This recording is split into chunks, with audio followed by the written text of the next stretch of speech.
हमीरपुर के मुख्यमंत्री बागियों को रास नहीं आए। चुनावी जनसभा को सुजानपुर में संबोधित करते हुए बोले भोरंज विधायक सुरेश कुमार। भोरंज विधानसभा के विधायक सुरेश कुमार ने सुजानपुर में चुनावी जनसभा को संबोधित करते हुए कहा कि बागियों को हमीरपुर के मुख्यमंत्री रास नहीं आए। उन्होंने कहा कि हिमाचल के सभी विधानसभाओं में बराबर विकास कार्य चल रहे थे और विधायक जो भी काम बता रहे थे वह भी मुख्यमंत्री कर रहे थे।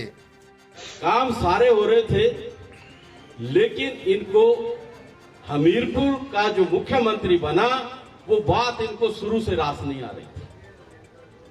जैसे धूमल साहब को इन्होंने धोखा दिया, उनके खिलाफ चुनाव में खड़े हो गए और उनका मुख्यमंत्री पद छीन लिया, और जब दोबारा हमीरपुर के मुख्यमंत्री बने उस दिन से इनको जो है अच्छा नहीं लग रहा।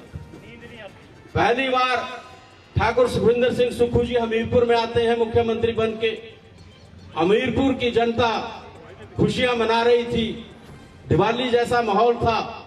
उखली से लेके हमीरपुर तक गाड़ियों का काफिला चला हुआ था।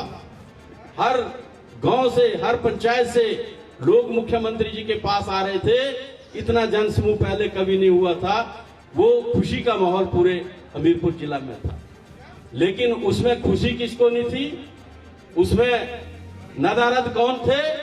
आपके पूर्व विधायक उसमें नहीं आए, वो उसमें शामिल नहीं हुए थे। उसके बाद वो दूसरी बार हुए, फिर वो उसमें शामिल नहीं हुए। फिर वो तीसरी बार आए, फिर वो शामिल नहीं हुए। जब वो बार बार शामिल नहीं हो रहे थे, आपकी बाढ़ आई तो मुख्यमंत्री ने कहा कि विधायक तो मुझे नहीं बुला रहा है, मैंने आना है, और वो अपने आप लोगों से मिलने आए। तो कहीं ना कहीं आपको ये अंदाजा लगाना है कि ये दोष काम का नहीं था। काम भी हो रहे थे, सब चीजें हो रही थी, इनकी इच्छा कुछ और थी, ये कुछ और चाह रहे थे। इनको मुख्यमंत्री का पद नहीं चाहिए था, इनको कुछ और चाहिए था। और जैसा कि माननीय मुख्यमंत्री जी की स्टेटमेंट आई हुई है, जब से उन्होंने भ्रष्टाचार के ऊपर शिकंजा कसा, जब से उन्होंने खनन माफिया के ऊपर शिकंजा कसा, जब से उन्होंने ऐसे चोर चक्कों को जो है वो मुंह नहीं लगाया, उस दिन से उनके विरोधी ऐसे लोग बन गए और सरकार को चैलेंज करने लग गए। ये सारा घटनाक्रम जो इससे जुड़ता है।